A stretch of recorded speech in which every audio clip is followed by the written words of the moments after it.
किसी अंधेरी रात विक्रमादित्य एक घने जंगल में घुसते हैं। उनके हाथों में एक अद्भुत कीमती ताबीज लटक रहा होता है।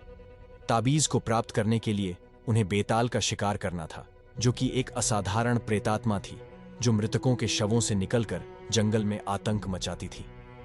विक्रम को यह कार्य सौंपा गया था, लेकिन यह मार्ग आसान नहीं था। विक्रम जैसे ही जंगल के भीतर और गहरे गए, एक डरावना ठंडा हवा का झोंका उनके चेहरे से टकराया।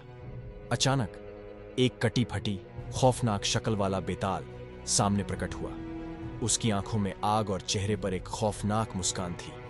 विक्रम उसे देखकर रुक गए, लेकिन बेताल ने उन्हें बिना बोले अपनी ओर आकर्षित किया। फिर बेताल की हंसी के साथ ही एक भयंकर तूफान उठा और विक्रम को अचानक महसूस हुआ कि वह किसी ऐसी जगह में है जहां समय और स्थान दोनों का कोई अस्तित्व नहीं। विक्रम को बेताल ने एक खौफनाक चुनौती दी।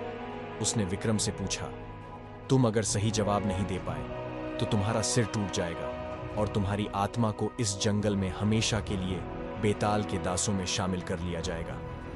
विक्रम को संजीदगी से उत्तर देना था। बेताल ने एक कहानी सुनाई और उस पर एक जटिल सवाल पूछा जो सीधा मौत से जुड़ा था।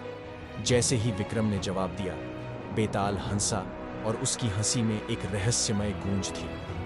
विक्रम ने बेताल के जवाब का विश्लेषण किया और वह जवाब सही साबित हुआ, लेकिन बेताल की शक्ति से उन्हें आभास हुआ कि इस जंगल में घूमते हुए केवल मौत का साया उन्हें घेरता है। और बेताल अब हर कदम पर विक्रम का पीछा करने के लिए तैयार था। जैसे ही विक्रम आगे बढ़ते, बेताल की डरावनी हंसी उनके कानों में गूंजती और उनके अंदर की शांति छीनने की कोशिश करती। विक्रम की स्थिति पर किसी का भी यकीन न हो सकता था, लेकिन उनका साहस और वीरता उन्हें हर खतरे से उबारते रहे। विक्रम के दिल में केवल एक ही उद्देश्य था, ताबीज प्राप्त करना और बेताल को हराना।